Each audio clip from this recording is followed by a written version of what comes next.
Bienvenidos a este programa de Aquí Entre Nos. Hoy el analista internacional Brian Acuña nos estará hablando un poquito acerca de esta resolución de la UNESCO con referencia a Israel y desde la casa del pastor. Hoy es viernes, tenemos al pastor Fran López que nos estará acompañando el día de hoy. Así que esto es Aquí Entre Nos. Comenzamos.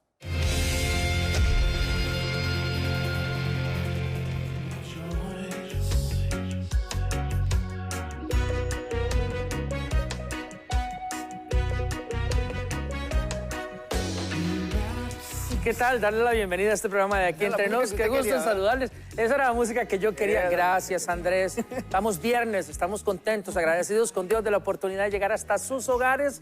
Y bueno, darle la bienvenida a nuestros compañeros allá en Dallas, César, Rebeca, don Roger León, aquí en Costa Rica. Y prepárense, el programa de hoy va a estar impresionante, buenísimo. Y empezamos de una vez, César. Así es, qué privilegio aquí en Entre Nos tenerlos a ustedes y tener a una persona de lujo aquí en el canal. Tenemos a un internacionalista, experto en temas de Israel. De hecho, Brian Acuña, ahí lo tenemos desde San José, Costa Rica. Es un experto, como dije, en asuntos de Israel, es profesor y también es parte del Centro Israelita Sionista de Costa Rica. Brian, ¿cómo estás? Y la pregunta que tenemos acá, hace un par de días estaba leyendo que salió una resolución de la UNESCO acerca de Israel, pero como yo nunca he ido para Israel ni sé mucho de eso por allá, explícame en pocas palabras qué fue lo que pasó, que causó un revuelo. UNESCO, Israel, ¿cómo es la cosa? Bueno, primero que nada, buenos días a todos, un saludo muy cordial.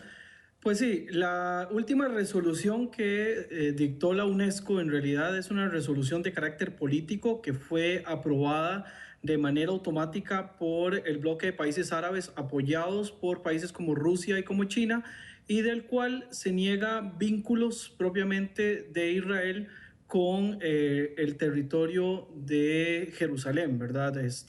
Le llaman la resolución sobre la Palestina ocupada. Fue aprobado casi que de manera, fue aprobado de manera mayoritaria porque el bloque de países árabes estaban ahí involucrados y lograron poder confirmar la aprobación de esta resolución, que no es la única en su naturaleza, ¿verdad?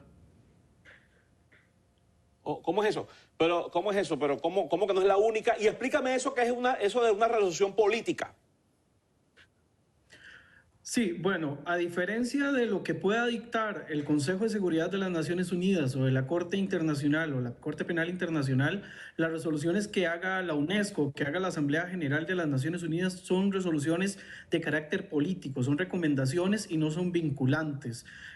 Cuando me refiero a que esta resolución no es la única en su naturaleza, hay que recordar que el año pasado también se hizo una resolución en la cual se decía de que los judíos no tenían ningún contacto con el denominado muro occidental, ¿verdad? Lo que conocemos popularmente como el muro de los lamentos, una forma de intentar borrar de un plumazo pues la historia judía dentro de la historia propiamente de la Tierra Santa, ¿verdad? Algo que sería sumamente interesante y que en su momento pues generó muchos revuelos y por supuesto también hasta desde la propia posición podríamos decir jocosa, algunos hacían alusión de que muy probablemente la UNESCO quería reescribir la Biblia y cambiar y borrar todas las veces que aparece Israel en la Biblia para negar cualquier nexo de los judíos con la tierra de Israel. Esto lo hemos denominado en los últimos años, y varios analistas que hablan del Medio Oriente le llamamos la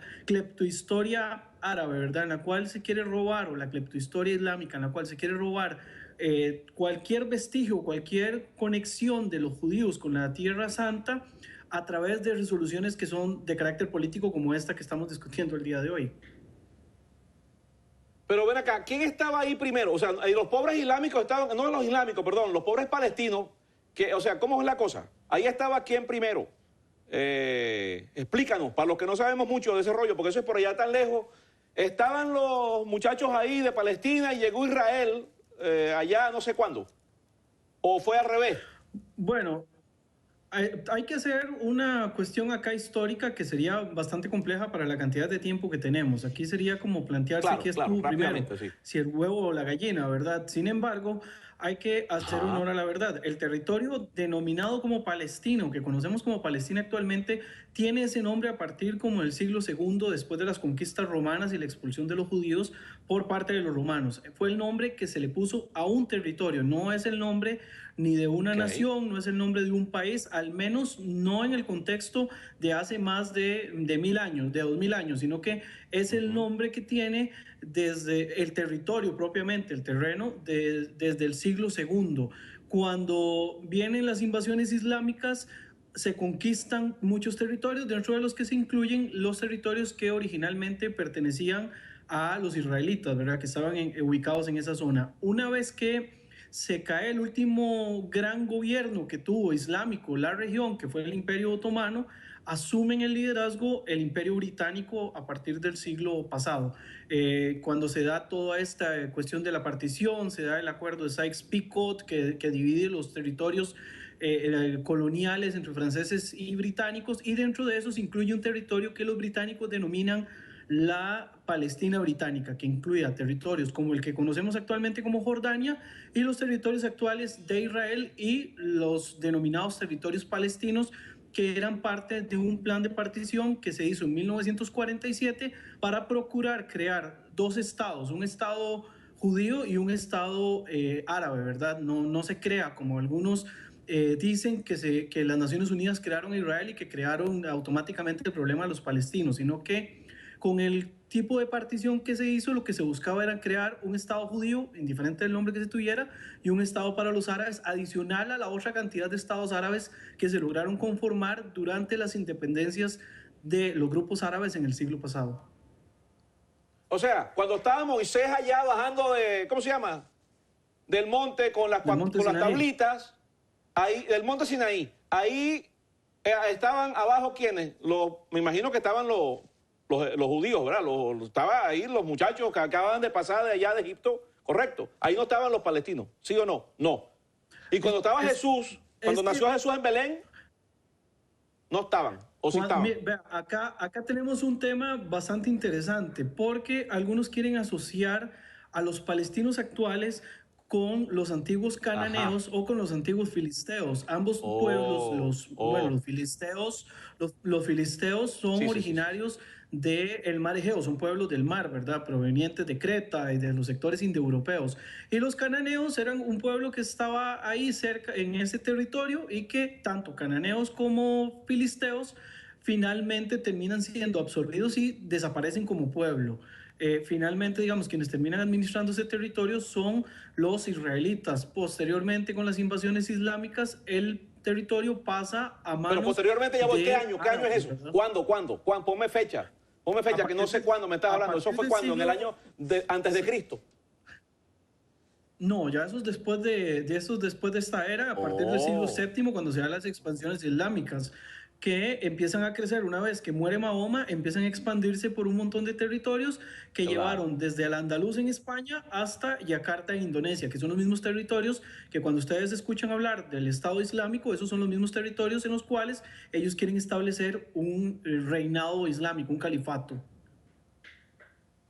Mira, parece que, o sea, que ellos lo que están haciendo es desligar. Es como que yo diga, el café no tiene nada que ver con la leche. O la mantequilla de maní no tiene que ver nada con el maní. Eso es lo que más o menos. O no, o políticamente, sí. O sea, pues políticamente desde hace varios años ellos acusan a los judíos de querer judaizar Jerusalén, algo que es un absurdo a toda dimensión, porque Jerusalén, de hecho el nombre en hebreo, que es Jerusalén, es una ciudad judía por excelencia. Y bueno, no solamente judía, es también importante para las otras dos religiones monoteístas, pero ahí sí podríamos decir que inicialmente es una ciudad sagrada para el judaísmo, dentro de la cual se encuentra obviamente el territorio donde estaba el templo, que actualmente está ocupado por dos mezquitas que fueron creadas muy después, obviamente, de la expulsión de los romanos hacia los judíos. Entonces, ellos hablan de querer judaizar Jerusalén. Jerusalén nunca ha dejado de ser judía. De hecho, en los textos sagrados del judaísmo se contempla siempre la idea del retorno a Sion, y cuando se habla del retorno a Sion estamos hablando de Jerusalén directamente. Entonces, este tipo de resoluciones que no son nuevas, como les digo, a nivel también de otros organismos internacionales o de otros brazos de las Naciones Unidas, como la Asamblea General, al tener una mayoría de países musulmanes que no reconocen a Israel como Estado, se han encargado de crear una serie de resoluciones que atacan única y exclusivamente a un único Estado, y en este caso es el Estado de Israel. Hace unas semanas atrás, también una comisión que es sobre el Medio Oriente, que se llama la ESCOA, que también es de las Naciones Unidas y a la cual Israel no pertenece a pesar de ser de la región, se hizo una declaratoria en la cual se acusaba a Israel de estar practicando el apartheid o el racismo discriminatorio contra los palestinos.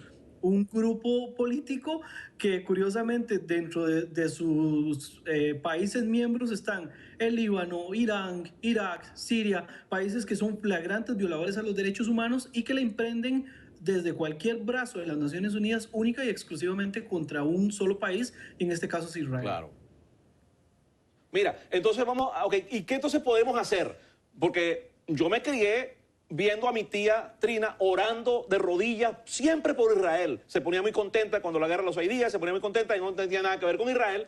Entonces creamos un amor, un cariño por ser evangélicos en Venezuela por el pueblo de Israel. Y creo que eso es a nivel de todos, ¿verdad? El pueblo cristiano en su gran mayoría. ¿Qué podemos hacer ahorita, por ejemplo? ¿Qué hago? Además de orar, ¿qué puedo hacer? Perfecto. La pregunta es magistral y la voy a responder del siguiente modo. Los cristianos, por suerte, digamos, para Israel y por suerte para el pueblo judío, pues siempre oran por Israel. Eso es algo espléndido. Pero también el pueblo cristiano tiene que educarse. Así como se educan en temas teológicos, sería bueno también que se eduquen en el tema político para que puedan dar su posición y para que puedan responder cuando sean este tipo de acusaciones. Hay una cuestión de formación que es muy necesaria para que el pueblo cristiano pueda responder a la altura a aquellos que difaman y que están emprendiéndola contra Israel desde hace muchos años. No solamente grupos islámicos, hay grupos progresistas actuales, intelectuales de muy alta categoría en la actualidad que la emprenden directamente contra Israel. Herencia probablemente de la educación que han recibido, principalmente acá en Latinoamérica, que tenemos tanta herencia de la época socialista. Muy probablemente que eso tenga que ver, que tiene que ver con el tema de que Israel está asociado con Estados Unidos, entonces lo vemos como un aspecto negativo. Pero el tema acá primordial es que el pueblo cristiano se eduque en temas políticos, aunque a algunos no les gusta y lo ven, les hacen literalmente la cruz, pero sí es necesario que el pueblo cristiano se eduque y forme un criterio para poder defender a Israel, no solamente desde una perspectiva religiosa y espiritual, que eso es espléndido y majestuoso, sino también desde el ámbito político y desde las grandes esferas. El liderazgo cristiano está llamado también a poder emprender una campaña a favor de Israel y defender a Israel desde los frentes que tienen. Existen organizaciones cristianas que defienden a Israel. Tenemos a Christians for Israel, tenemos a la Embajada Internacional, que es Cristiana Internacional de Jerusalén. Todos estos grupos que se han encargado durante muchos años de defender a Israel han entendido esa parte, han entendido que no todo es solo el apoyo de carácter espiritual, que como les digo, eso es espléndido, sino también desde la parte de la educación están sumamente involucrados a favor de Israel. Claro, y entonces explícame una cosa, esto llegó aquí así, a esta posición de Israel contra la pared, vamos a decir, contra el muro, llega, en pocas palabras, ¿cómo es que llega eso a pasar? ¿Qué pasó? Siempre más o menos Israel ha estado contra la pared, ¿es lo mismo? ¿Se ha recrudecido porque son muchos países árabes? ¿Y cómo está Latinoamérica? Rápidamente. Eso. Políticamente hablando, pues sí tiene varias décadas de estar en este problema. De hecho, en 1975, una resolución también de los países árabes y del bloque de los países no alineados, entre esos también la Unión Soviética, hicieron una declaratoria en la que se acusaba a Israel de estar, al sionismo, perdón, de ser una especie de racismo similar al nazismo o a los movimientos fascistas. Esto ya después en 1991 se deroga, pero esto viene desde décadas atrás. Cualquier, digamos, miembro árabe que no reconoce a Israel como Estado se ha encargado de atacarlo desde las bases diplomáticas. Ya se dieron cuenta que por la vía militar no iban a lograr destruir Israel.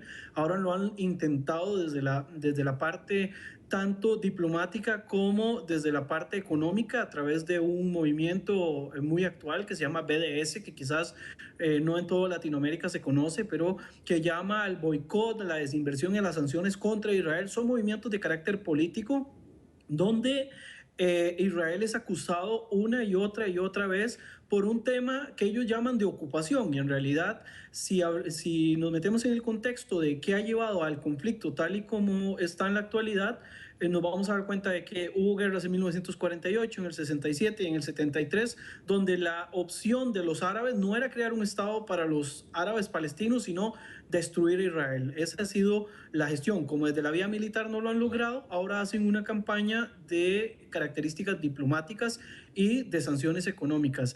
¿Cómo está la cuestión en Latinoamérica? Bueno, Latinoamérica y dentro del mundo cristiano, por suerte de Israel, la mayoría están a favor de Israel, aunque siempre hay grupos que tienen una posición bastante fuerte en contra de Israel. Entre esos tenemos el caso de Venezuela, ¿verdad?, que es uno de los casos más fuertes, y tenemos a Chile, que Chile es un caso preocupante porque en Chile se ha ido incentivando en los últimos años un aire de antisemitismo sumamente profundo, en el cual se va viendo atacada una y otra vez a la comunidad, no solo a Israel como Estado, sino a la comunidad judía propiamente de Chile. Y bueno, Chile es el país a nivel latinoamericano que alberga la mayor cantidad de palestinos que en algún momento salieron de Tierra Santa y que se vinieron a ubicar en esta región de acá de Latinoamérica. Hay una nueva generación que es un poco más beligerante, más gruesa en cuanto a sus críticas, y esa es la situación de Latinoamérica. Y en cuanto a Costa Rica, para suerte de nosotros los ticos, pues Costa Rica sigue teniendo un grueso de personas que apoyan no a Israel como tal, pero sí cualquier resolución que esté a favor de la paz, y entre esos incluimos a expresidentes de la República y al actual presidente Luis Guillermo Solís, que promueve y que llama al diálogo y a la paz entre las partes que están en conflicto. Brian, qué clase tremenda nos has dado. Yo me siento verdaderamente privilegiado de tener un poco más de conocimiento sobre el tema. Creo que los televidentes también. Te agradecemos muchísimo por estar a la orden y compartir con nosotros y con nuestros televidentes de esta tremenda y útil información. Despídete, Brian. Muchísimas gracias a ustedes y ojalá que podamos seguir en contacto para que sigamos educando al pueblo cristiano, en este caso, respecto a temas de política que a veces nos causan resquemor, pero que también son necesarios abordarlos con la seriedad en la cual ustedes lo están realizando el día de hoy. Muchísimas gracias. Hasta luego. Y queridos amigos, no se vayan, regresen y manténganse, porque tenemos un programa buenísimo y vamos a ir a información caliente que nos trae Mundo Cristiano.